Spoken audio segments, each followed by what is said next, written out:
Welcome to CBSE words. तो हम पढ़ रहे थे ग्रेड 8 मैथ्स का 4th चैप्टर और इस चैप्टर की कुछ वीडियोस अपलोड हो चुकी हैं। अगर आपने नहीं देखा तो description as well as comment section में आपको प्लेलिस्ट का लिंक मिल जाएगा, वहां से देख सकते हो। आज का हमारा टॉपिक है 4.3 more coordinators with parallel opposite sides. तो रेक्टेंगल एक ऐसा कोऑर्डिनेटर है जहां पर जो अपोजिट साइड्स है वो पैरेलल होती हैं। चलिए और भी कोऑर्डिनेटर्स के बारे में जानते हैं जहां पर अपोजिट साइड्स पैरेलल होती हैं। रेक्टेंगल्स एंड देयरफॉर स्क्वायर्स, तो रेक्टेंगल्स और इसी के अंदर स्क्वायर्स भी आ गए, इनमें अपोजिट साइड्स पैरेलल होती हैं। क्या ऐसे भी कोऑर्डिनेटर होते हैं जहां पर अपोजिट साइड्स पैरेलल होती है लेकिन वो रेक्टेंगल नहीं होते? चलिए इसको कंस्ट्रक्ट करने की कोशिश करते हैं, यानी अपोजिट साइड्स पैरेलल हो लेकिन वो रेक्टेंगल ना हो, ऐसा शेप बनाने की कोशिश करते हैं। This can be easily done by drawing two pairs of parallel lines ensuring that they do not meet at right angles. इसको बड़ी आसानी से हम कर सकते हैं। क्या करना पड़ेगा? पैरेलल लाइंस का दो पेयर आपको बनाना पड़ेगा, लेकिन एक बात का ध्यान रखना, वो दोनों जो पैरेलल लाइंस है वो राइट एंगल पे ना मिल रही हो। Construct such a figure by recalling how parallel lines can be constructed using a ruler and a set square or a compass and a ruler। अब ऐसी फिगर आप बनाओ और याद करो कैसे आप पैरेलल लाइंस को ड्रॉ करते थे, रूलर और सेट स्क्वायर का यूज करके या फिर कंपास और रूलर का यूज करके। तो जैसे हम रूलर और सेट स्क्वायर का यूज करके चलो पैरेलल लाइंस ड्रॉ कर लेते हैं। तो ये एक लाइन मैंने यहाँ पर ड्रॉ कर दी। अब इसी के पैरेलल मुझे ऊपर की तरफ लाइन ड्रॉ करनी है, तो सेट स्क्वायर का भी यूज पड़ेगा। देखो सेट स्क्वायर को इस लाइन के अलोंग ऐसे सेट कर लेंगे, फिर इधर साइड हम स्केल को टच करा लेंगे। अब इस सेट स्क्वायर को ऊपर की तरफ मूव कराओ और जहां पर लाइन ड्रॉ करनी है वहां पर इस तरह से लाइन ड्रॉ कर दो। तो ये एक पेयर पैरेलल लाइंस का बन गया। अब एक और पेयर बनाएंगे, तो ऐसे लाइन ड्रॉ करते हैं। ध्यान रखना यहाँ पर 90 डिग्री ना बनना चाहिए। तो जैसे मैंने ये एक लाइन ड्रॉ कर दी, अब दूसरी इसी के पैरेलल यहाँ पर ड्रॉ करेंगे। तो उसके लिए सेट स्क्वायर को हम यहाँ पर इस लाइन के अलोंग सेट कर लेंगे और ये जो स्केल है इसको ऐसे ऊपर की तरफ रख देंगे। अब ऐसे इसको मूव कराएंगे और जहां पर बनाना है वहां ले जाके ऐसे रोक देंगे। तो ये हमारी लाइन ड्रॉ हो गई। तो ये दो पेयर पैरेलल लाइंस का हमने ड्रॉ कर दिया। ये ए है, ये बी, ये सी और ये डी। तो यहां पर देख सकते हो इस तरह से कुछ बनेगा। अब इस एबीसीडी वाले कोऑर्डिनेटर को ऑब्जर्व करो, ये है ए बी सी डी। इसमें पैरेलल अपोजिट साइड्स तो है लेकिन ये रेक्टेंगल नहीं है। यहां पर साइड ए बी और डी सी आपस में पैरेलल है, इसी तरह से ए डी और बी सी आपस में पैरेलल है, लेकिन ये रेक्टेंगल नहीं है क्योंकि यहाँ देख सकते हो जो अंदर एंगल्स बन है वो 90 डिग्री के नहीं है। Thus a large set of coordinators exist in which the opposite sides are parallel. Such coordinators are called parallelograms। तो ऐसे कई सारे सेट्स हैं कोऑर्डिनेटर्स के जो कि एग्जिस्ट करते हैं जहाँ पर अपोजिट साइड्स पैरेलल होती है। तो ऐसे कोऑर्डिनेटर को हम पैरेललोग्राम्स कहते हैं। तो किसी भी शेप के लिए पैरेललोग्राम होने की कंडीशन क्या है कि ऐसा कोऑर्डिनेटर जिसकी अपोजिट साइड्स पैरेलल हो उसको हम पैरेललोग्राम कहेंगे। बस यही कंडीशन है। तो अब बताओ, जैसे मैंने ये एक शेप बना दिया, तो क्या ये जो शेप है एक पैरेललोग्राम है? आपको सिंपल से क्या करना है, पहले देख लिया आपने कि हाँ यहाँ पर 4 साइड्स हैं, ये साइड और ये साइड आपस में पैरेलल है, ये साइड आपस में पैरेलल है, तो यस ये एक पैरेललोग्राम है। अब आपको कहोगे नहीं ये तो रेक्टेंगल है। यस, रेक्टेंगल भी एक तरह का पैरेललोग्राम है, क्योंकि पैरेललोग्राम के लिए बस हमको यही कंडीशन देखनी है कि अपोजिट साइड्स पैरेलल हो। बस एंगल्स क्या बनने उससे हमारा कुछ लेना देना नहीं है। तो यहाँ पर देखो क्वेश्चन दिया भी है, is a rectangle a parallelogram? क्या रेक्टेंगल एक पैरेललोग्राम है? A rectangle has opposite sides parallel so it satisfies the parallelograms definition. तो हमने सिंपल से क्या देखा कि रेक्टेंगल के अंदर अपोजिट साइड्स पैरेलल है और अपोजिट साइड्स पैरेलल होना ये तो पैरेललोग्राम की डिफिनीशन है। तो ये डिफिनीशन को सेटिस्फाई कर रहा है, hence it is indeed a parallelogram. तो इसलिए जो रेक्टेंगल है वो एक पैरेललोग्राम है। More specially a rectangle is a special kind of parallelogram with all its angle equal to 90 degree. अब जैसे हमने स्क्वायर और रेक्टेंगल का रिलेशन देखा था ना कि स्क्वायर एक तरह का रेक्टेंगल है, क्योंकि रेक्टेंगल की सारी जो कंडीशन है जो डिफिनीशन के अंदर होती है वो स्क्वायर के अंदर होती है। बस स्क्वायर में एक और एडिशनल कंडीशन होती है, वो ये कि सारे साइड आपस में इक्वल हो, तो इसलिए उसका अलग से हम नाम रख देते हैं। जैसे कॉमन हम बात करें सारे इंसानों की तो सबको हम ह्यूमन कहेंगे, लेकिन कंट्री वाइज हमारी पहचान अलग हो जाती है। ये इंडियन है, ये अमेरिकन है, ये ऑस्ट्रेलियन है। जेंडर वाइज हमारी पहचान अलग होती है, ये मेल है, ये फीमेल है, हालांकि है इंसान ही लेकिन जेंडर वाइज हमने डिवाइड कर दिया। प्रोफेशन वाइज ये डॉक्टर है, ये इंजीनियर है, ये पुलिस है, तो है तो सभी इंसान ना, लेकिन ह्यूमन होने के साथ साथ कुछ और चीज़ें भी उनके साथ ऐड हो गई तो अलग से उनका नाम दे दिया। ऐसे यहाँ पर भी होता है। तो रेक्टेंगल भी एक तरह का पैरेललोग्राम है, बस रेक्टेंगल एक ऐसा पैरेललोग्राम है जहाँ पर जो एंगल्स हैं वो सारे 90 डिग्री हैं। Let us represent this using a Venn diagram. तो इसको वेन डायग्राम से हम कैसे रिप्रेजेंट कर सकते हैं? तो यहाँ देख सकते हो सारे के सारे जो स्क्वायर है वो रेक्टेंगल है, इसी तरह सारे के सारे जो रेक्टेंगल है वो पैरेललोग्राम है। मतलब जैसे हमने ये एक सर्किल बनाया, इसके अंदर दुनिया में जितने भी स्क्वायर्स हैं वो उसको सब भर दिए, तो सारे के सारे स्क्वायर रेक्टेंगल हैं, तो ये रेक्टेंगल की बाउंड्री के अंदर ये पूरे के पूरे स्क्वायर आ गए। अब क्योंकि दुनिया में जितने भी रेक्टेंगल्स हैं वो सब पैरेललोग्राम है, तो ये पैरेललोग्राम की बाउंड्री के अंदर आ जाएगा। To understand the relations between the sides and the angles of the parallelogram let us construct the following figure. तो पैरेललोग्राम के साइड्स और एंगल्स के बीच में क्या रिलेशन होता है, इसको समझने के लिए चलिए एक फिगर कंस्ट्रक्ट करते हैं। Draw a parallelogram with adjacent sides of length 4 centimetre and 5 centimetre and an angle 30 degree between them. तो देखो ऐसे क्वेश्चन एग्जाम में आपके आ सकता है कि आपसे कह दिया जाएगा कि एक पैरेललोग्राम बनाओ जहां पर जो एडजेसेंट साइड्स हैं, अगल बगल वाले जो साइड्स हैं, उनकी लेंथ 4 सेंटीमीटर और 5 सेंटीमीटर है और अगल बगल वाले साइड के बीच में 30 डिग्री का एंगल बन रहा है। तो कोई सी भी लेंथ दी जा सकती है, कोई सा भी एंगल दिया जा सकता है। तो यहाँ पर इसको समझ लो कि कैसे बनता है। तो अब कोई सी भी साइड लेंथ दे दी जाए, कोई सा भी एंगल दे दिया जाए, आप बना सकते हो। कैसे बनाओगे आपको स्टेप बाय स्टेप दिया हुआ है। तो step 1, draw a line segment A B which is equal to 4 centimetre and A D 5 centimetre with an angle of 30 degree between them. चलिए मैं आपको ड्रॉ करके दिखाता हूँ। तो सबसे पहले हम ए बी वाली लाइन ड्रॉ करेंगे जिसकी लेंथ 4 सेंटीमीटर है। अब इधर एक लाइन ड्रॉ करेंगे जो कि 5 सेंटीमीटर की होगी और 30 डिग्री के एंगल पे। तो प्रोटेक्टर का जो पॉइंटर है यहाँ पर रख लेंगे और ये 30 डिग्री की लाइन ये रही, यहाँ पर पॉइंट लगा देंगे। अब 5 सेंटीमीटर की लाइन ड्रॉ करनी है, तो ये ड्रॉ कर लिया। तो ये ए है, ये बी है, इसकी लेंथ 4 सेंटीमीटर है। अब इस ए बी से पैरेलल हम यहाँ पर एक लाइन ड्रॉ करेंगे। तो ये सेट स्क्वायर को हम इस लाइन पे सेट करेंगे और स्केल को ऐसे से टच कराएंगे। अब सेट स्क्वायर को ऊपर की तरफ मूव कराओ जहां तक ये जा रहा है। ये जो हमारा डी वाला पॉइंट यहाँ बनेगा वहां तक। तो इस डी वाले पॉइंट से ऐसे लाइन ड्रॉ कर दो। ये हमारा डी है। इसी तरह ये जो ए डी है इससे पैरेलल यहाँ बी वाले पॉइंट से एक लाइन ड्रॉ कर दो। तो ये ऐसे सेट करेंगे और ऐसे मूव करा के ले आएंगे। अब ऐसे इसको मूव कराएंगे और ये जो बी वाला पॉइंट है यहाँ से इसको ऐसे क्रॉस करा देंगे। तो ये जो पॉइंट हमको मिला ये है सी। एडी की लेंथ दी है आपको 5 सेंटीमीटर, ये दिया है 30 डिग्री। तो ये हमारा पैरेललोग्राम बन गया। ठीक है, तो जैसे मैंने आपको बताया वैसे ही करना है। स्टेप 2 के अंदर क्या दे रहा है, draw a line parallel to A B through the point D and a line parallel to A D through B. तो ए बी वाली लाइन की एक पैरेलल लाइन ड्रॉ करोगे जो डी से पास हो रही हो, यानी डी सी वाली। इसी तरह से ए डी के पैरेलल आप बी सी बना देना। Mark the point at which these line intersect at C. अब ये दोनों जो लाइन है, इधर से आने वाली और इधर से आने वाली, जहां इंटरसेक्ट करे उसको आप सी नाम दे दो।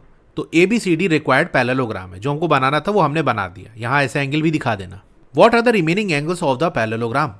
अब जो बाकी एंगल ये तो चलो 30 डिग्री है, लेकिन डी सी बी ये कौन से एंगल है। What are the length of the remaining sides. जो बचे हुए साइड्स हैं उनकी लेंथ क्या है ये भी बता दो। See if you can reason out और experiment to figure this out. क्या रीजनिंग के थ्रू ये एक्सपेरिमेंट करके ये पता लगा सकते हो। तो चलो पहले एक्सपेरिमेंट के थ्रू देख लेते हैं, यानी प्रॉपर मेजरमेंट करके देख लेते हैं। तो अब हमको बी सी डी वाला जो एंगल है वो निकालना है। तो पहले बी का मेजर करते हैं। ये देख सकते हो यहाँ से ऐसे चल के ये 150 वाली लाइन पे आ रहा है ना, मतलब जो एंगल बी है वो 150 डिग्री है। सी क्या होगा, ये देख सकते हो ये वाली जो लाइन है ऐसे जा रही है, ये 30 पे है ना, तो ये 30 डिग्री। इसी तरह डी को मेजर कर लो।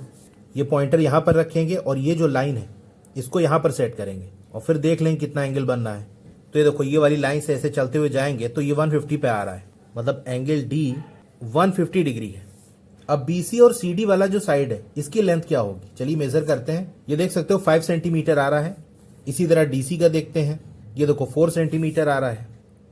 हाँ, तो आपने क्या देखा कि AB और DC का जो साइड है उसकी लेंथ सेम है 4 सेंटीमीटर। इसी तरह से AD और BC की जो लेंथ है वो सेम है, दैट इज 5 सेंटीमीटर। जो एंगल A है वही तो एंगल C भी है, दैट इज 30 डिग्री। और एंगल D हमको क्या निकल के आया था, 150 डिग्री। इसी तरह से एंगल B 150 डिग्री। तो ये एक्सपेरिमेंट करके हमने देख लिया। अब चलिए रीजनिंग के थ्रू भी हम इस वैल्यू को निकाल लेते हैं। तो रीजनिंग के थ्रू निकालना है तो हमको डिडक्शन करना पड़ेगा। तो अब आता है आपका deduction 6। What can we say about the angles of a parallelogram. In parallelogram ABCD, AB is parallel to CD, तो AB पैरेलल है CD के and AD is transversal to them. अच्छा, इसको आप ऐसे देखो कि जैसे दो पैरेलल लाइन है, ये ऐसे जा रही है और एक हम इसमें ट्रांसवर्सल ड्रॉ कर दें। ये पॉइंट आपका A है, ये पॉइंट D है। इस वाले फिगर से रिलेट करके देखो, एंगल A आपको 30 डिग्री दिया हुआ है और एंगल D ये वाला, यानी यहां पर ये बनेगा। तो ये क्या होगा, तो दो पैरेलल लाइन है उसको कोई ट्रांसवर्सल कट करके जा रहा है, तो वहां पर जो इंटीरियर एंगल्स बनते हैं, दोनों लाइन के बीच में जो एंगल बन रहे हो और एक ही साइड पे interior angle on the same side of transversal, जैसे ट्रांसवर्सल के राइट साइड ये दोनों एंगल बनना है, दैट इज ये डी वाला और ए वाला, और दोनों ही लाइन के बीच में बनना है, इंटीरियर एंगल है। तो इसके बारे में आपने पढ़ा होगा कि इनका जो सम है वो 180 डिग्री के बराबर होता है, यानी angle A plus angle D ये इक्वल होगा 180 डिग्री के। रीजन भी आप बता देना, because sum of interior angles on the same side of transversal. Therefore अब ए की वैल्यू तो 30 डिग्री दी है, तो डी की वैल्यू क्या हो जाएगी 180 डिग्री माइनस एंगल ए, तो 180 माइनस 30 हो जाएगा 150 डिग्री। तो यही तो हमने मेजरमेंट के थ्रू भी निकाला था, तो ये हमारा निकल के आ गया। Similarly AD is parallel to BC and AB and CD are transversal to them. अब इसी तरीके से जो AD है और BC है ये पैरेलल लाइन है, इसमें हम AB को ट्रांसवर्सल की तरह मान सकते हैं। तो यहाँ पर भी ये वाला जो एंगल है और ये वाला जो एंगल है, यानी ये A वाले पॉइंट पे और B वाले पॉइंट पे जो एंगल बनेगा ये कैसा होगा, इंटीरियर एंगल है, क्योंकि पैरेलल लाइंस के बीच में बन रहे हैं और ट्रांसवर्सल के सेम साइड पे हैं, ट्रांसवर्सल के ऊपर की तरफ दोनों ही एंगल हैं। तो यहाँ पर भी हम कह सकते हैं कि A और B का जो सम है वो 180 डिग्री के बराबर होगा। ये रिलेशन हमने लिख दिया। इसी तरह से आप C और D का भी निकाल सकते हो कि अगर ये वाला भी ट्रांसवर्सल हम ड्रॉ कर दें, तो ब्लू वाला जो ट्रांसवर्सल है उसमें देखो यहाँ पर जो बनेगा एंगल D और इधर जो बनेगा एंगल C, इसका सम भी 180 डिग्री के बराबर होगा, क्योंकि दोनों पैरेलल लाइंस के बीच में बनना है। और ब्लू वाला जो ट्रांसवर्सल है DC वाला, उसके नीचे साइड बनना है, यानी सेम साइड पे बनना है। तो यहाँ से हम कह सकते हैं C और D का जो सम है वो 180 डिग्री के बराबर हो। तो इन इक्वेशन का यूज करके हम एंगल B की वैल्यू निकाल सकते हैं, जो कि होगा 150 डिग्री, क्योंकि A को आप 30 डिग्री पुट करोगे, ये 30 उधर जाएगा, तो B की वैल्यू आपको मिल जाएगी। इसी तरह से D की वैल्यू ऊपर हमने निकाली थी, तो D की वैल्यू 150 आप पुट करोगे और 150 इधर जाके सब्सट्रैक्ट होगा, तो C की वैल्यू आ जाएगी। तो C आपका 30 डिग्री निकल के आ जाएगा और B आपका 150 डिग्री निकल के आ जाएगा। तो B आ गया 150 डिग्री, C आ गया 30 degree. We see that in the parallelogram the adjacent pairs of angle add up to 180 degree and opposite pairs of angle are equal। यहाँ पर बड़ी इंटरेस्टिंग चीज आपको ऑब्जर्व होगी, वो ये कि जो एडजेसेंट पेयर है एंगल्स के, यानी अगल बगल वाले जो एंगल है उनका सम करोगे तो 180 डिग्री आएगा। यानी अगर एंगल A पकड़ लिया तो उसके बगल में एक D है, A और D का सम करोगे 180 डिग्री। इसी तरह से A और B का सम 180 डिग्री। अगर B को पकड़ लिया, B और A 180 डिग्री, B और C 180 डिग्री। C को पकड़ लिया तो C का D के साथ, C का B के साथ, इसी तरह हर एक के साथ जो अगल बगल वाले हैं उनका सम 180 डिग्री होगा। दस angle A plus angle B, अगल बगल वाले angle 180 degree, A plus D 180 degree, C plus D 180 degree, B plus C 180 degree. And अब जो अपोजिट एंगल है, जैसे A और उसके ठीक अपोजिट C वाला, ये आपस में इक्वल होगा, D और उसके ठीक अपोजिट B वाला, ये आपस में इक्वल होगा। तो यही कह रहा है कि एंगल A इक्वल है एंगल C के और एंगल B इक्वल है एंगल D के। तो अगर ये रिलेशन आपको पता होगा कि एडजेसेंट एंगल का सम क्या होता है 180 डिग्री होता है और जो अपोजिट एंगल्स हैं वो इक्वल होते हैं, तो पैरेललोग्राम का अगर एक एंगल भी आपको दे दिया तो बाकी तीन आसानी से निकाल सकते हो। Since the adjacent angles are the interior angles on the same side of the transversal to a pair parallel line, they must add up 180 degree. ऐसा क्यों है? क्योंकि ऊपर हमने देख लिया जैसे एंगल A और एंगल B का सम 180 डिग्री क्यों आ रहा था, क्योंकि ये पैरेलल लाइन है और ये ट्रांसवर्सल की तरह वर्क कर रहा है, तो सेम साइड ऑफ ट्रांसवर्सल है और इंटीरियर एंगल्स हैं और इनका सम 180 डिग्री होता है, इसीलिए ऐसा हो रहा है। What about the opposite angles? लेकिन अपोजिट एंगल्स के बारे में क्या, वो आपस में क्यों इक्वल आ रहे हैं? Will they B equal in all parallelograms? अब यहाँ तो चलो इक्वल आ गया, हो सकता है गलती से आ गया हो, क्या इसका कोई रीजन है? यानी कि हर पैरेललोग्राम में ऐसा होगा? जैसे हमने एडजेसेंट एंगल का रीजन बता दिया कि भैया ट्रांसवर्सल के सेम साइड इंटीरियर एंगल है और उसका रिलेशन हम जानते हैं कि वहां पर एंगल का सम 180 डिग्री होता है, इसीलिए ऐसा हो रहा है यहाँ पर। लेकिन अपोजिट एंगल इक्वल क्यों है, इसका क्या रीजन है? तो चलिए इसका रीजन हम निकालते हैं। If yes, how can we be sure? अगर आप ऐसा कह रहे हो कि हाँ सारे ही पैरेललोग्राम में ये होगा कि अपोजिट एंगल्स इक्वल होंगे, तो आप इतना श्योर क्यों हो? क्या आपके पास कोई प्रूफ है? Let us take one of the angle to be x. चलो यहाँ पर हम एक एंगल को एक्स मान लेते हैं, यानी अब हम क्या कर रहे हैं, एक जनरल रिलेशन बना रहे हैं कि कोई सा भी एंगल दे दिया गया, एक्स की जगह कोई भी वैल्यू पुट कर दो तो उसके लिए क्या आएगा। तो एंगल एक्स हमने मान लिया। What are the other angles? अब और एंगल्स क्या है? देखो P के बगल में आएगा R, अगल बगल वाले एंगल हैं, इनका सम 180 डिग्री के बराबर होगा, तो हम कहेंगे angle P plus angle R equal 180 degree. तो R की वैल्यू क्या आ जाएगी? 180 माइनस एंगल P, तो 180 माइनस एंगल P आपका x है, तो R की वैल्यू आ गई 180 degree minus x। Similarly since angle A plus angle R equal 180 degree, इसी तरह से आप देखो कि एंगल R और A ये एडजेसेंट एंगल है, अगल बगल वाले एंगल हैं, तो इसका सम 180 डिग्री के बराबर होगा। तो थोड़ा सा अगर मैं आपको सॉल्व करके दिखाऊं कि हम कह रहे हैं कि angle R plus angle A ये इक्वल होगा 180 डिग्री के, क्योंकि एडजेसेंट एंगल, अगल बगल वाले एंगल। तो यहाँ से एंगल A की वैल्यू क्या होगी? 180 degree minus angle R, 180 degree minus angle R है 180 degree minus x, bracket open कर लो, माइनस का साइन अंदर जाएगा, 180 डिग्री तो ये माइनस 180 डिग्री और माइनस माइनस ये प्लस हो जाएगा, तो 180 डिग्री माइनस 180 डिग्री, ये तो जीरो हो गया, यहाँ से आ जाएगा x, तो मतलब एंगल ए हो गया x। तो यही चीज़ देखो यहाँ पर निकाला है कि एंगल ए आ रहा है x, दस angle p equal angle A which is x। तो अब यहाँ देख लो एंगल p आपका x है और एंगल ए भी x आ गया, तो p और a जो अपोजिट एंगल्स हैं ये इक्वल आ गए कि नहीं आ गए। Similarly we can deduce that angle r equal angle e which is 180 degree minus x। इसी तरीके से r और e को हम इक्वल दिखा सकते हैं। कैसे दिखाएंगे, देखो p आपका x दिया है और p और e के एंगल को हम सम करें तो 180 डिग्री के बराबर आएगा, क्योंकि p और e जो एंगल है वो एडजेसेंट एंगल है, अगल बगल वाले एंगल हैं। तो एंगल e की वैल्यू क्या होगी 180 degree minus angle p, angle p आपका x है तो यहाँ से आ जाएगा 180 डिग्री माइनस x, तो ये आ जाएगा 180 डिग्री माइनस x। मतलब जैसे हमने p से r निकाला था उसी तरह से p से e निकाल लेंगे, क्योंकि दोनों अगल बगल वाले हैं। तो यहाँ से भी देख सकते हो r और e जो अपोजिट एंगल्स हैं वो आपस में इक्वल आ रहे हैं। तो ये हमने रीज़न दे दिया कि कोई सा भी दुनिया का एंगल ले लो आप, क्योंकि x मान के हमने सॉल्व किया है, x की जगह कोई से भी एंगल पुट कर दो तो यही रिलेशन आपको मिलेगा। Therefore this shows that the opposite angles of a parallelogram are always equal. तो यहाँ से हमने देख लिया कि जो पैरेललोग्राम है उसके अपोजिट एंगल्स आपस में इक्वल होते हैं हमेशा। तो किसी भी शेप के अंदर कोई चीज़ हमेशा होती है तो वो उसकी प्रॉपर्टी बन जाती है, मतलब ये पैरेललोग्राम की प्रॉपर्टी है। Deduction 7, what can we say about the sides of a parallelogram. Parallelograms के साइड्स के बारे में हम क्या कह सकते हैं। अगर हम पैरेललोग्राम को देखें तो देखने से लगेगा जो अपोजिट साइड्स हैं वो इक्वल है, लेकिन सिर्फ लगने से काम नहीं चलेगा ना, अगर इक्वल है तो प्रूव करना पड़ेगा।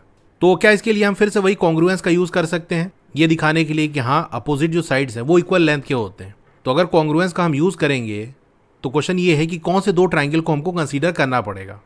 अब देखो पैरेललोग्राम में आपको दो ट्राइंगल्स चाहिए, तो आप सिंपल एक डायगोनल ऐसे ड्रॉ कर दो, ऐसे ड्रॉ कर दो या फिर ऐसे ड्रॉ कर दो, तो आपको दो ट्राइंगल्स मिल जाएंगे। तो उन्हीं का यूज़ करके हम यानी उन्हीं को दिखा देंगे कि ये कॉन्ग्रुएंट है, और फिर उसके बाद साइड्स का रिलेशन हम इस्टेब्लिश करके बता देंगे कि हाँ अपोजिट साइड्स इक्वल है। चलिए करते हैं इसको। तो देखो यही चीज़ यहाँ पर किया कि डी बी एक डायगोनल ड्रॉ कर दिया, जिसकी वजह से दो ट्राइंगल्स हमको मिल गए, एक ये ग्रीन कलर वाला और एक ये रेड कलर वाला।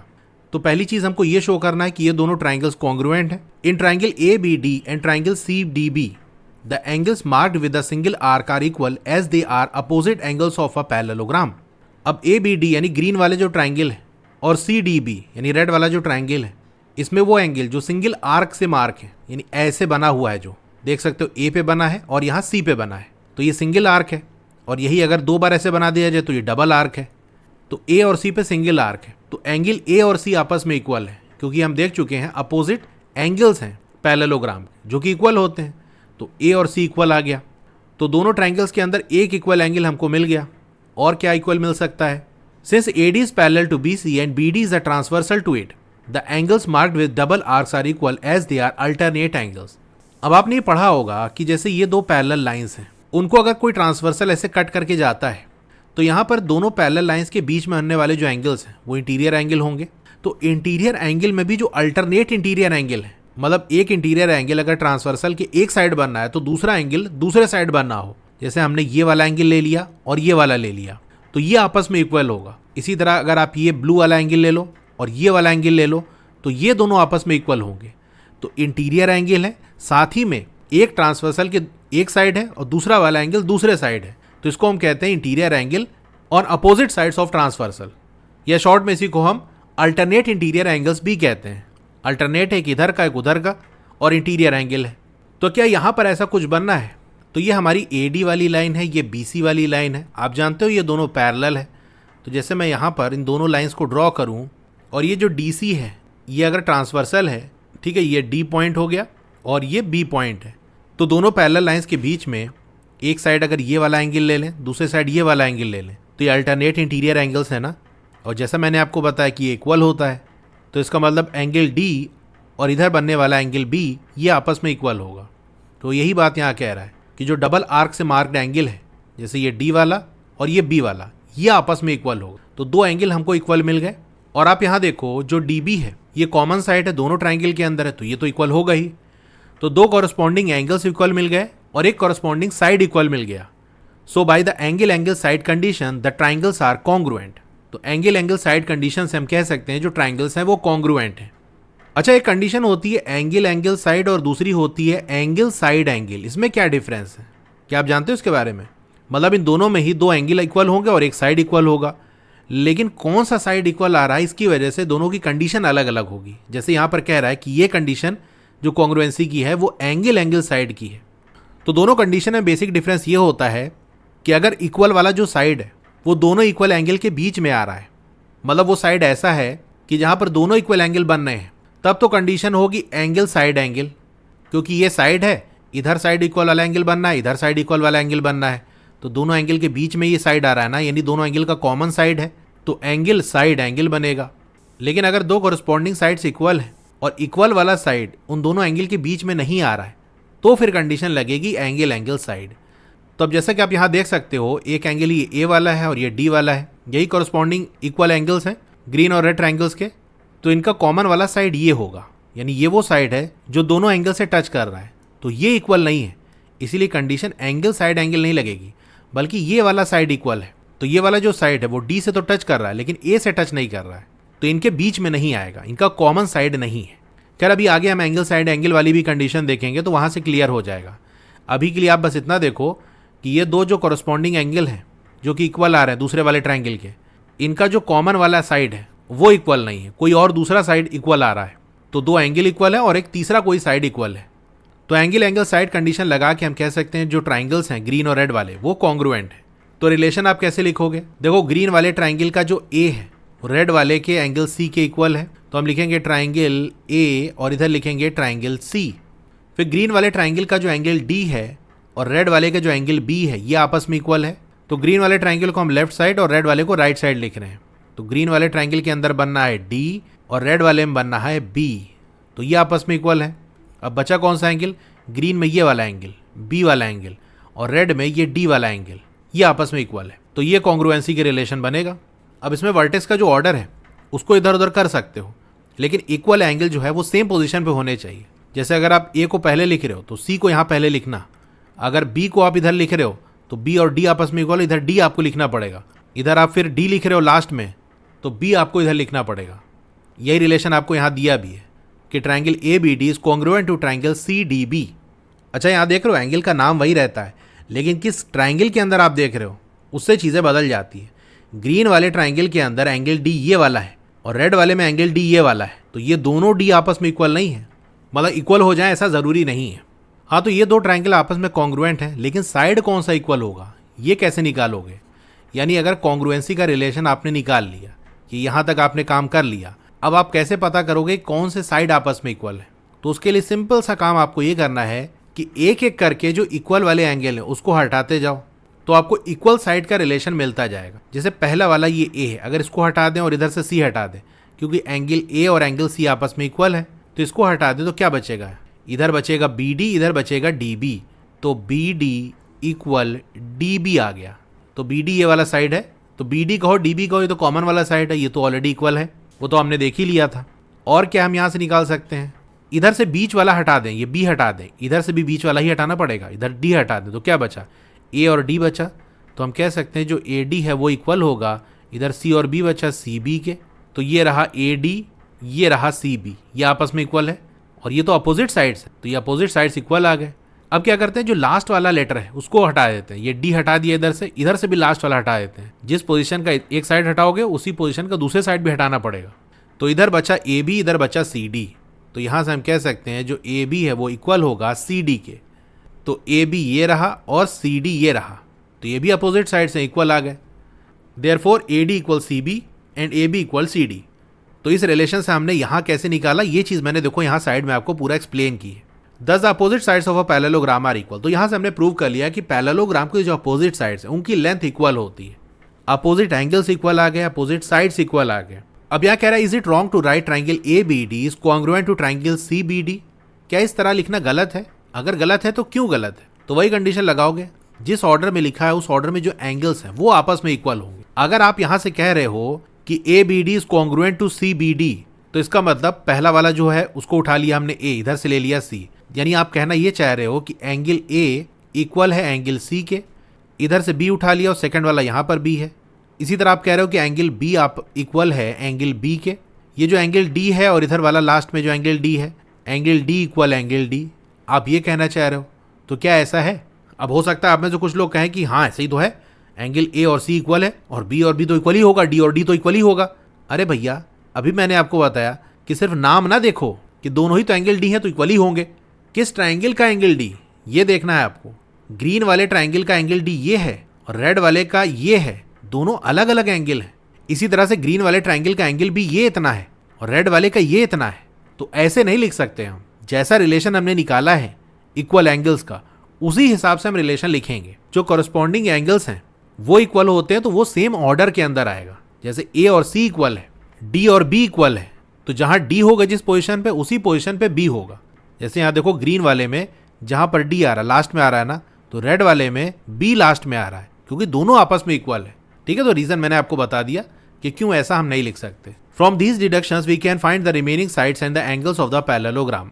अब इस डिडक्शन से हम जो बचे हुए साइड्स हैं और जो एंगल्स हैं उनकी वैल्यू निकाल सकते हैं। हमने क्या देखा था, मतलब हमको ये दिया था angle A 30 degree, opposite angle equal होता है तो ये 30 है तो एंगल सी 30 डिग्री होगा। एडजेसेंट एंगल का सम 180 डिग्री के बराबर होता है, तो ए अगर 30 है तो उसके बगल वाला बी 150 होगा, बी के अपोजिट डी है तो ये भी 150 होगा। इसी तरह हमको ए बी वाला साइड 4 सेंटीमीटर दिया था, तो ए बी के अपोजिट डी सी वाला जो साइड है वो भी 4 सेंटीमीटर होगा। ठीक इसी तरीके से हमको ए डी वाला साइड 5 सेंटीमीटर दिया था, जो स्टार्टिंग में हमने ड्रॉ किया था उसमें ये 5 सेंटीमीटर था ना, तो इसका अपोजिट जो साइड है बी सी वाला ये भी 5 सेंटीमीटर होगा। तो अगर आपको एक एंगल दिया है तो बाकी 3 एंगल आप निकाल सकते हो, और पैरेललोग्राम के अगर 2 साइड आपको दिए हैं तो बाकी बचे 2 साइड आप निकाल सकते हो। Let us list the properties of a parallelogram. तो अभी तक जो हमने पैरेललोग्राम की प्रॉपर्टी देखी उसको चलो लिस्ट करते हैं। Property number 1, the opposite sides of a parallelogram are equal. Property number 2, the opposite sides of a parallelogram are parallel. Opposite side parallel होते हैं, हम देख चुके हैं। Property number 3, in a parallelogram the adjacent angles add up to 180 degree and opposite angles are equal. अगल बगल वाले angle का सम 180 डिग्री के बराबर होगा, जो अपोजिट एंगल्स हैं वो इक्वल होंगे। ये हमने देख लिया। अब क्वेश्चन ये है, are the diagonals of a parallelogram always equal. क्या जो डायगोनल्स है पैरेललोग्राम वो हमेशा इक्वल होते हैं? Check with the parallelogram that you have constructed. तो जो पैरेललोग्राम आपने बनाया था उसका चेक करो, जरा डायगोनल की लेंथ मेजर करो। अब चलो इसकी डायगोनल की लेंथ को मेजर करते हैं। जैसे एक डायगोनल आपका AC बनेगा तो AC की क्या लेंथ है देखते हैं। ये 8.6 आ रही है। अब दूसरा डायगोनल जो कि DB वाला है इसको देखो तो ये 2.7 सेंटीमीटर आ रहा है। तो ये जो पैरेललोग्राम हमने ड्रॉ किया है इसमें जो डायगोनल्स की लेंथ है वो इक्वल नहीं आ रही है। तो हमने देखा यहाँ इक्वल नहीं आ रहा है, लेकिन रेक्टेंगल के केस में जो डायगोनल्स की लेंथ है वो इक्वल होती है, और रेक्टेंगल एक तरह का पैरेललोग्राम है। तो हम कह सकते हैं कि कुछ पैरेललोग्राम ऐसे होंगे जिनके डायगोनल्स की लेंथ इक्वल होगी, लेकिन ऐसे भी पैरेललोग्राम एग्जिस्ट करते हैं जिनके डायगोनल्स की लेंथ इक्वल नहीं है। जैसे कि हमने जो ड्रॉ किया उसमें डायगोनल्स की लेंथ इक्वल नहीं है।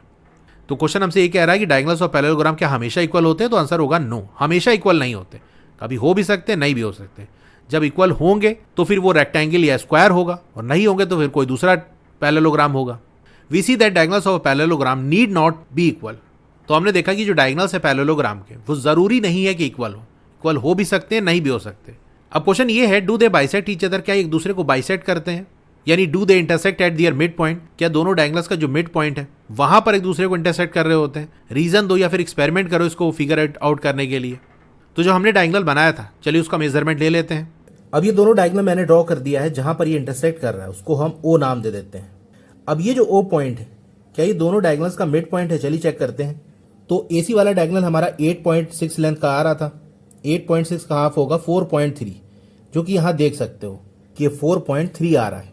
इसी तरह DB वाले देख लेते हैं। तो यहाँ जो डायगोनल की लेंथ है वो ऑलमोस्ट 2.6 या 2.7 आप कह सकते हो। तो अगर 2.6 है तो इसका हाफ 1.3 होगा, तो ये 1 और 3 ऑलमोस्ट वही आ रहा है। तो वो दोनों डायगोनल्स का मिड पॉइंट है। यहां से हमको ये पता चला। तो यहां से आपने देखा कि हाँ ये तो बाइसेक्ट कर रहा है, दोनों डायगोनल्स का जो मिड पॉइंट है वहां पर इंटरसेक्शन हो रहा है। अब चलिए इसको रीजन के थ्रू एक्सप्लेन करते हैं। उसके लिए हमको डिडक्शन करना पड़ेगा। Deduction 8, what is the point of intersection of the two diagonals in a parallelogram? As in the case of rectangle, we can find out if the diagonals bisect each other by examining the congruence of triangle AOE and triangle YOS in the parallelogram EASY. That is easy. अब अपनी book के पन्ने को पीछे जरा पलटो और deduction 2 पे जाओ, और वहां पर देखो कि हमने कौन से दो ट्राइंगल्स को कंसीडर किया था ये प्रूफ करने के लिए कि रेक्टेंगल के जो डायगोनल्स हैं वो एक दूसरे को बाइसेक्ट करते हैं। वैसे ही दो ट्राइंगल्स हम यहां पर भी कंसीडर करेंगे। तो जैसा आपको यहाँ पर दिया है ये वाला ट्राइंगल और ये वाला ट्राइंगल, ऐसे ही वहाँ हमने लिया था ना। तो क्या ट्रायंगल AOE और ट्रायंगल YOS ये आपस में कॉन्ग्रुएंट है? चलिए चेक करते हैं। अब हमने ये तो प्रूव कर लिया कि जो अपोजिट साइड्स है वो इक्वल होता है। तो रेड वाले ट्रायंगल के अंदर जो साइड AE है और ग्रीन वाले में जो साइड SY या YS है ये आपस में इक्वल है। जैसे कि यहाँ आपको दिया है AE equal YS as they are the opposite sides of the parallelogram. तो एक साइड इक्वल आ गया। अब एंगल्स को इक्वल कैसे फाइंड आउट करें? अब ये जो साइड AL है और SY है इसको अगर हम ड्रॉ कर दें तो ये अपोजिट साइड्स हैं जो कि पैरेलल हैं। तो ये दोनों जो लाइंस है ये पैरेलल आ गई। अब अगर यहाँ से AY को हम ड्रॉ कर दें तो ये ट्रांसवर्सल की तरह काम करेगा। ये वाला पॉइंट हमारा A है और ये है Y। तो ट्रांसवर्सल के एक साइड इंटीरियर एंगल और ट्रांसवर्सल के दूसरे साइड इंटीरियर एंगल ये आपस में इक्वल होगा। इसके बारे में हम पहले बात कर चुके हैं। तो ये वाला एंगल कौन सा है? A वाला एंगल है, यहाँ देखो। और ये एंगल आपके फिगर में कौन सा है? ये वाला Y वाला, ग्रीन वाले ट्राइंगल में। तो ये जो सिंगल आर्क वाला एंगल है that is angle A in red triangle और angle Y in green triangle ये आपस में इक्वल होगा। तो angle A equal angle Y आ गया। इसी तरीके से यही दो साइड हम लेते हैं AE वाला और SY वाला। इस बार ये वाला जो डायगोनल है इसको ट्रांसवर्सल की तरह हम ड्रॉ करेंगे। तो ये हमने ऐसे ड्रॉ कर दिया। ये वाला पॉइंट E है और ये वाला पॉइंट S है। तो ये दोनों लाइंस आपस में पैरेलल हैं। तो इन दोनों लाइन के बीच में यानी जो इंटीरियर एंगल है ट्रांसवर्सल के एक साइड यानी ट्रांसवर्सल के ऊपर और ट्रांसवर्सल के नीचे ये आपस में इक्वल होगा कि नहीं? क्योंकि ये अल्टरनेट इंटीरियर एंगल है। अब ये दोनों एंगल कौन से हैं? ये जो E पे एंगल बनना है ये रेड वाले पे ये E वाला एंगल है और ये जो S पे मैंने एंगल बनाया है ये देखो ये वाला एंगल है। तो मतलब जो डबल आर्क से मैंने मार्क किया है ये एंगल आपस में इक्वल है। तो एंगल E और एंगल S आपस में इक्वल है। तो यही बात यहाँ पर लिखी है, the angles marked using a single arc are equal. वो एंगल जो कि सिंगल आर्क से मार्क्ड है दैट इज एंगल A और एंगल Y ये आपस में इक्वल है। And so are the angles marked using a double arc. और इसी तरीके से जो एंगल डबल आर्क से मार्क्ड है जैसे एंगल E और एंगल S ये आपस में इक्वल है since they are the alternate angles of parallel lines. ये अल्टरनेट एंगल है पैरेलल लाइंस के। तो दो एंगल इक्वल आ गया और एक साइड इक्वल आ गया। अब आप यहाँ मेरे को बताओ कौन सी कंडीशन लगेगी? अगर आप देखो तो कॉरस्पॉन्डिंग एंगल कौन वाले इक्वल आए? एक इधर A मिला और इधर E मिला। और साइड कौन सा इक्वल आया? ये वाला साइड ना। ये जो साइड है ये दोनों एंगल से टच कर रहा है। मतलब ये एंगल A है फिर बीच में ये साइड आएगा फिर एंगल E है। तो यहाँ कंडीशन लगेगी आपकी एंगल है फिर बीच में साइड आएगा फिर दूसरे साइड एक एंगल है। तो एंगल साइड एंगल यानी जो साइड है वो दोनों एंगल से टच में है, या हम कह सकते हैं दोनों एंगल के बीच वाला जो साइड है वो इक्वल वाला साइड है। तो यहाँ पर जो कंडीशन होगी वो एंगल साइड एंगल कंडीशन होगी। Thus by angle side angle condition the triangles are congruent that is. तो यहाँ पर मैं रिलेशन लिखने वाला हूँ। तो इधर साइड मैं रेड वाले ट्राइंगल की बात करूंगा, इधर जो ग्रीन वाले ट्राइंगल है उसकी बात करूंगा। कौन से एंगल आपस में इक्वल आए? देख सकते हो जो एंगल A है और इधर एंगल Y ये आपस में इक्वल है। तो मैंने लिखा A इधर लिखा Y। तो ट्राइंगल A है इधर ट्राइंगल Y। और रेड वाले का जो E एंगल है और ग्रीन वाले का जो S है वो इक्वल है। तो इधर E लिख दिया इधर S लिख दिया। अब बचा कौन सा एंगल? ये O वाला इधर और इधर वाला O। तो AEO और इधर YSO ये दोनों ट्राइंगल आपस में कॉन्ग्रुएंट है। तो जो इक्वल एंगल थे उसी हिसाब से हमने कॉन्ग्रुएंसी का रिलेशन लिख दिया। अब अगर अल्फाबेट को इधर उधर मूव कराओगे तो जिस प्लेस वाले को मूव कराओगे दूसरा वाले जो ट्राइंगल है उसका भी वैसे ही मूवमेंट होगा। यानी अगर आप लिख रहे हो कि ट्राइंगल AOE O को आप सेकंड पोजीशन पे ले आए तो इधर ट्राइंगल YO को भी यहाँ बीच में लाना पड़ेगा YOS जैसा कि आपको यहाँ पर दिया हुआ है। तो ज़रूर नहीं कि आप यही लिखो, ये कंडीशन भी दिखा सकते हो। तो ऑर्डर आप चेंज कर सकते हो लेकिन उसी हिसाब से जो दूसरे वाले ट्राइंगल है उसका भी ऑर्डर चेंज हो जाएगा। इसको मैं आपको एक एग्जाम्पल से बताता हूँ, अभी जस्ट मेरे माइंड के अंदर आया कि जैसे मान लो राहुल, मनीष, सचिन, तो ये तीनों आपस में दोस्त हैं। इसको बताने के लिए चाहे तो आप ये कहो कि राहुल, मनीष, सचिन ये तीनों दोस्त हैं, या कहो कि मनीष, राहुल, सचिन ये तीनों दोस्त हैं, या सचिन, मनीष, राहुल ये तीनों दोस्त हैं। तो बात वही है कि भैया तीनों आपस में एक दूसरे के दोस्त हैं। लेकिन अगर इनसे रिलेटेड कोई इन्फॉर्मेशन आपने अटैच कर दी, जैसे मान लो राहुल रहता है दिल्ली में, मनीष रहता है मुंबई में और सचिन रहता है आगरा में। तो अब अगर आप ये बता रहे हो कि राहुल, मनीष, सचिन ये दोस्त हैं और ये दिल्ली, मुंबई, आगरा यहाँ पर रहते हैं, तो जिस ऑर्डर में आपने दोस्तों का नाम लिया उस ऑर्डर में वो कहाँ रहते हैं वो बोला तब तो ठीक है। लेकिन अगर उलट पुलट कर दिया, अगर आपने बोला राहुल, सचिन और मनीष, नाम का ऑर्डर चेंज कर दिया और कहा कि ये लोग दिल्ली, मुंबई और आगरा में रहते हैं, तो यहाँ से ये पता चलेगा कि राहुल दिल्ली में रहता है जो कि ठीक बात है, सचिन मुंबई में रहता है जो कि गलत बात है क्योंकि मनीष मुंबई में रहता है, और मनीष को आगरा में भेज दिए, तो दो इन्फॉर्मेशन जब लिंक हो जाती है तो उसमें ऑर्डर मैटर करता है। इसी तरह से यहाँ ट्राइंगल का भी है कि वैसे तो आप ट्राइंगल का नाम कुछ भी कर सकते हो, जैसे ट्राइंगल ए यू है तो AOE कर लो, EOA कर लो, OEA कर लो, लेकिन जब कॉन्ग्रुएंसी का रिलेशन दिखाओगे तो वहाँ ऑर्डर मैटर करता है। अगर आप राहुल सचिन मनीष कह रहे हो, सचिन को सेकंड नंबर पे ला रहे हो, तो सचिन कहाँ रहता है? आगरा में, तो आगरा को भी सेकंड नंबर पे लाना पड़ेगा। तो दूसरा जो इन्फॉर्मेशन लिंक है उसका ऑर्डर चेंज करना पड़ेगा। इसमें अक्सर बच्चे गलती कर देते हैं कॉन्ग्रुएंसी रिलेशन बताने में, इसलिए मैं अच्छे से इसको एक्सप्लेन कर रहा हूँ, वरना मैं जस्ट बता के आगे निकल जाता कि हाँ ये ट्राइंगल इस तरह से है, ये कॉन्ग्रुएंट है, बस ये है। लेकिन आप आगे चल के गलती कर सकते थे और वो मैं नहीं चाहता कि आप गलती करो। यहाँ भले ही थोड़ा टाइम लग जाए, लेकिन चीज़ें सीख के आगे बढ़ना है। देखो किसी चीज़ को अगर डिटेल में, डेप्थ में, जैसा उसको एक्सप्लेन करना है वैसे एक्सप्लेन किया जाएगा तो टाइम लगेगा। वरना आप खुद सोचो, टोटल 7 चैप्टर्स हैं। अगर मैं हर चैप्टर को 2 या 3 घंटे की वीडियो में एक्सप्लेन करूँ और एक वीडियो को आप 2 दिन के अंदर देखते हो, आधा एक दिन देख लिया और आधा दूसरे दिन देख लिया, तो ये बताओ 14 डेज के अंदर तो आपने पूरी बुक खत्म कर दी। लेकिन आपकी बुक तो पूरे 1 साल के लिए है ना। इसका मतलब चीज़ों को सीखने में टाइम देना पड़ता है। और अक्सर बच्चे ये चाहते हैं कि 1-2 घंटे के अंदर चैप्टर कंप्लीट कर दिया जाए, तो वो रिवीजन में पॉसिबल है, लेकिन फर्स्ट टाइम एक्सप्लेनेशन में ये पॉसिबल नहीं है, टाइम लगेगा। हाँ तो चलिए आगे बढ़ते हैं। Therefore OA equal OY and OE equal OS। कैसे मैंने बताया? देखो ये जो कॉन्ग्रुएंसी वाला रिलेशन है, यहाँ मैं लिख देता हूँ बड़ा बड़ा, triangle AOE congruent to triangle YOS। अब एक एक एंगल छुपाते जाओ। अगर A और Y को हमने छुपा दिया तो इधर OE और OS बचेगा, तो हम कह सकते हैं जो OE है वो इक्वल होगा OS के। इसी तरह से अगर यहाँ से O गायब कर दिया, इधर से O गायब कर दिया, तो AE और YS बचेगा, AE इक्वल YS। फिर लास्ट वाला गायब कर दो, E उड़ा दिया, यहाँ से S उड़ा दिया, तो AO और YO ये आपस में इक्वल होगा। तो YO कह लो या OY कह लो, देखो यही कह रहा है ना, OA इक्वल OY होगा। और क्या कह रहा है? OE equal OS। ये देखो OE इक्वल OS, यही हमने रिलेशन निकाला था ना। तो बेसिकली हमको क्या फाइंड आउट करना था कि क्या डायगोनल्स बाइसेक्ट करते हैं। तो जैसे ये डायगोनल AY वाला है, अगर O मिड पॉइंट होगा तो O से A की जो दूरी है वो इक्वल होगी O से Y की दूरी के, जो कि यहाँ आ गया OA इक्वल OY। इसी तरीके से जो डायगोनल ES है, अगर इसका मिड पॉइंट O है तो O से E की जो दूरी है वो इक्वल होगी O से S की, जो कि आ गया OE इक्वल OS। तो ये दोनों डायगोनल जहाँ पर बाइसेक्ट कर रहे हैं उसकी वजह से दोनों डायगोनल्स के 2 इक्वल पार्ट्स हो जा रहे हैं। तो ये जो O पॉइंट है ये दोनों डायगोनल का मिड पॉइंट है। तो यस, हम यहाँ से कह सकते हैं कि दोनों डायगोनल एक दूसरे को बाइसेक्ट करेंगे। Since they are corresponding parts of congruent triangles, thus O is the mid point of both diagonals. अब यहाँ फिर से वही पूछ रहा है, is it wrong to write triangle AOE congruent to triangle SOY? Why? तो अगर आप कह रहे हो triangle AOE is congruent to triangle SOY, तो चलो चेक कर लेते हैं क्या एंगल इक्वल आ रहा है। Angle A equal angle S इस रिलेशन के हिसाब से। इसी तरह से angle O equal angle O, angle E equal angle Y। तो क्या ऐसा है A और S आपस में इक्वल हैं? ये देखो A ये रहा, ये S ये रहा, तो ऐसा तो कोई रिलेशन हमने नहीं निकाला कि A और S आपस में इक्वल हो। ये तो Y के इक्वल है ना।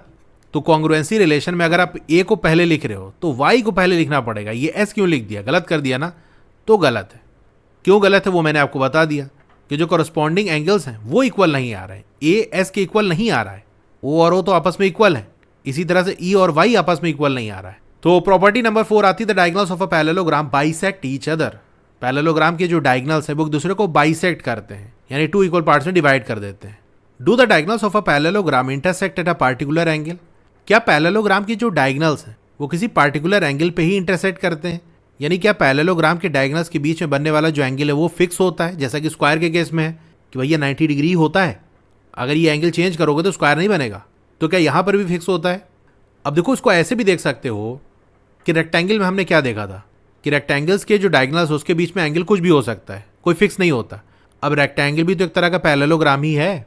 तो जब रेक्टेंगल के बीच में जो एंगल है वो फिक्स नहीं है तो पैरेललोग्राम के बीच में भी कोई एंगल फिक्स नहीं होगा। लेकिन चलो ड्रॉ करके भी मैं आपको दिखा देता हूँ।